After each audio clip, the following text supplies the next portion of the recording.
Hey, what is going on, everybody? Welcome to today's weekly housing market brief. We're going to be covering all sorts of housing stats. We're going to talk about mortgage rates, which is probably the biggest story happening here in today's housing market. We're going to discuss inventory, the current market climate, and the Zillow 1% down payment program. We have a lot to cover today. Let's go ahead and jump right into it. All right, so we have the median sales price. This is actually up 3.4% year over year. It's coming in at about $375,000. You can see, though, over the last few months, we have seen this kind of steadily decrease. Now, it's not very much. It has stayed relatively stable, but it's really a testament to where we are in today's market in this raising interest rate environment.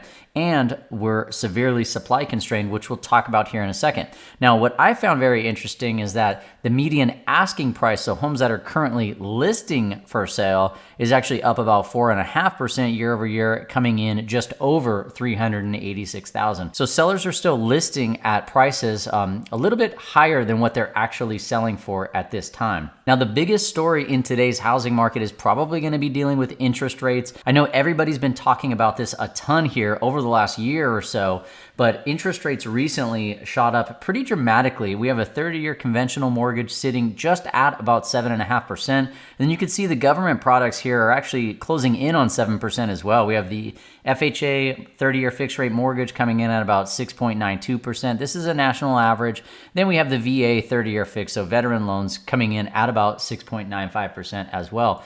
The 10-year Treasury yield is where we really saw a lot of action over the past week or week and a half. It's currently sitting at 4.542, but this is a major spike up just recently. In fact, if you go back to the beginning of September, we were sitting at about 4.1%. So rather large increase in a very short period of time. And because mortgage rates are tied rather closely to the 10-year Treasury yield, mortgage rates have jumped up pretty dramatically here over the last week.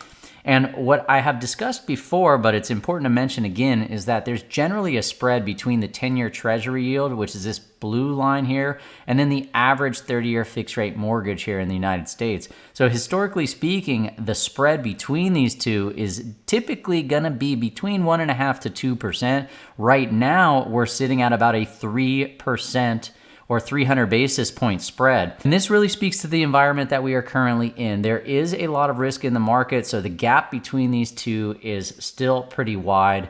Now, if things start to normalize here in the economy and there is less perceived risk, we very well may see this spread normalize. You might see 30-year fixed rate mortgages come down to where maybe the gap between these two, or the spread, is going to be closer to that 1.5%, 2% mark. But time will tell. We're going to have to continue to monitor that and see how this unfolds here over the next few months. Now, with the higher mortgage rates, we are seeing just about the highest mortgage payments on record. We're up 12.3% year over year, and that's bringing the average housing payment to $2,661, dramatically higher than where we were back in 2020, just under $1,500. Now, one thing I want to point out is that this is actually as of September 17th.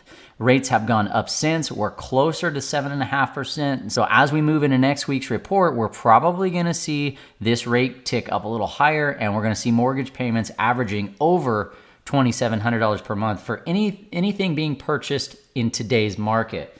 Now, this is not anything existing. So it's not like every home, the average mortgage payment is going to be somewhere around $2,700 a month. In fact, because rates were so low over the last few years, many homeowners actually refinanced and their payments are significantly lower. So this is just for new purchases. I think many people would argue that one of the main reasons that home prices have stayed very sticky is because we have a very, very low level of housing inventory. So as of this month here, we're sitting at about 669,000 housing units throughout the United States. These are active listings. And you can see this chart only goes back to about 2016, but this is historically very low. And to provide a little bit of context, there are 142 million housing units throughout the United States, which means that if we only have 669,000 currently listed for sale, That's less than 0.5%, 0.5% of all homes that are actually listed for sale. Now, of course, all of these factors, the higher interest rates and the low housing inventory,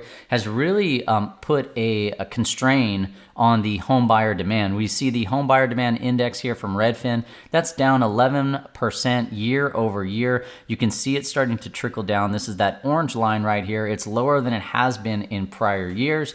I expect if rates stay elevated, this will continue to fall. But one thing that I do want to point out is that as we go into the winter months, typically we do see this seasonal shift anyway. So I don't know if this is just seasonal or because of all of the other factors that are taking place here in the market. Speaking of home prices, we have started to see a slight uptick in price drops. I don't know that it's anything very meaningful at this point, but we're sitting at about 6.4% of listings had price drops. And you can see that this is pretty close to what we started to see last year around this time frame. So again, we might just be going into a more seasonal shift. Maybe sellers are punching out their properties at listing prices that are slightly unreasonable just because there's not a lot of supply out there. So they're asking for it just to see what happens. As the days on market increase, we start to see an uptick in price drops here, and that could be exactly what is taking place. Now, in addition to that, we have seen existing home sales fall off just slightly. They are down about 0.7% month on month. They're down 15.3% on the year. So existing home sales have slowed down a little, but if you just go back to early 2023, we did start to see existing home sales tick up again. So we do know that there still is a fairly significant home buyer demand, even with the rising cost of debt. What we don't know is how housing prices would be impacted if we saw an influx of supply hitting the market. All right, and as we close things out, I wanted to talk about a program that was recently launched by Zillow. It's a 1% down payment option. You really do have to talk to a loan officer and get all the specifics, but I want to give you a general overview of what I am aware of on this program. So first and foremost, it is down payment assistance. Down payment assistance has been around for a very long time, so this really isn't anything new.